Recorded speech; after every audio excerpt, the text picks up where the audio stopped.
Hello everybody, welcome back to The Last Witness, and today we'll be going over the case of Michaela Rylaarsdam.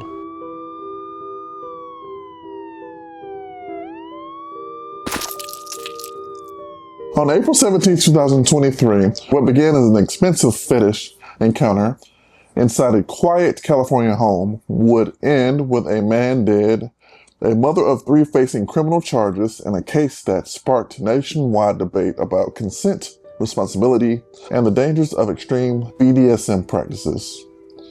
This is the story of Michaela Rylaarsdam and Michael Dell. Michaela was a California woman, wife, and mother of three. Online, she operated in the adult entertainment industry, creating content for platforms such as and accepting requests from paying clients. According to investigations, she had a relatively little experience with BDSM compared to some professional dominatrixes, but she was willing to fulfill specialized fetish requests for clients willing to pay.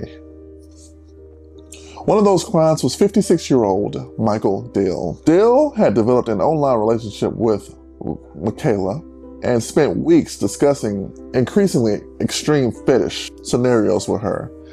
Text messages later recovered by investigators showed that Dell was willing to pay thousands of dollars to make his fantasies a reality. Neither of them could have imagined how those fantasies would end the meeting. According to the court documents, Dell paid more than $11,000 for a private fetish session at his home in Escondido, California. Their conversations allegedly included requests that Dell be wrapped in plastic like a mummy, have women's boots glued to his feet, and participate in various bondage scenarios. Some unusual act. However, prosecutors would later argue that there was no evidence he requested one crucial act: having a plastic bag placed over his head and secured in a way that restricts his breathing. On the evening of April 17th, Michaela arrived at Dell's home. According to the investigators, Dell appeared intoxicated, but the session proceeded anyway. Over the next several hours, Dell was restrained, wrapped in layers of plastic wrap, and taped as content was allegedly recorded for OnlyFans. Police later showed the video recovered from Michaela's phone that showed Dell bound and partially immobilized. At some point, investigators say a plastic bag was placed over Dell's head. Duct tape was allegedly wrapped around portions of his face and head. Authorities later claimed the bag remained over his head for approximately 8 minutes. And as oxygen levels dropped, Dell became unresponsive. Eventually realizing something was clearly wrong, Michaela called police and began performing CPR while waiting for emergency responders. When officers arrived, they found Dell unresponsive and not breathing normally. He was rushed to a hospital. Doctors fought to save his life, but the damage was already done and buried. Dell was declared brain dead. Days later, he was removed from life support. He was 56 years old. The medical examiners determined that Dell died from asphyxiation and ruled that the death was a homicide. Investigators concluded that a plastic bag placed over his head had deprived him of oxygen long enough to cause fatal brain injury. When detectives examined Michaela's phone, they allegedly found videos and photographs from the session, along with a message sent to her husband during the encounter. Prosecutors argued the evidence showed she continued filming content while Dell's condition deteriorated.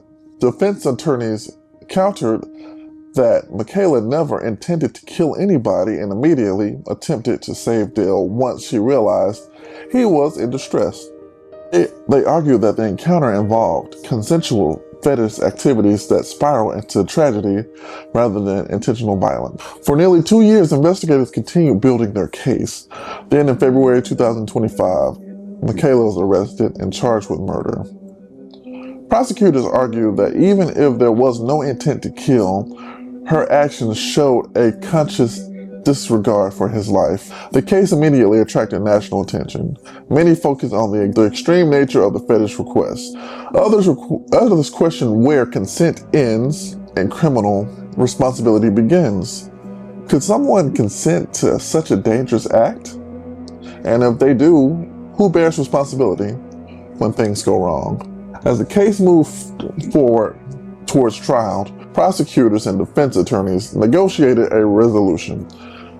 In May 2026, Michaela pled guilty to involuntary manslaughter. The original murder charge was dropped as part of the agreement. Prosecutors stated that while they did not believe she intended to kill Dale, her actions demonstrated reckless disregard for human life.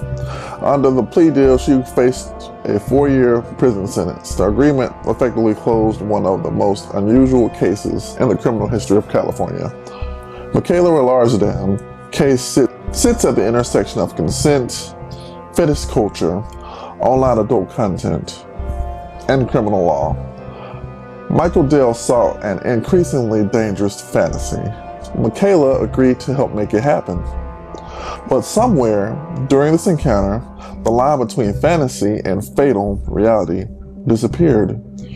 What remains was a dead client, a criminal prosecution, and a cautionary reminder that some risks cannot be controlled once they begin. What do you think about this case? Do you think it's her fault for performing the action when she was getting paid for it? But thank you for watching. I'll see you next time.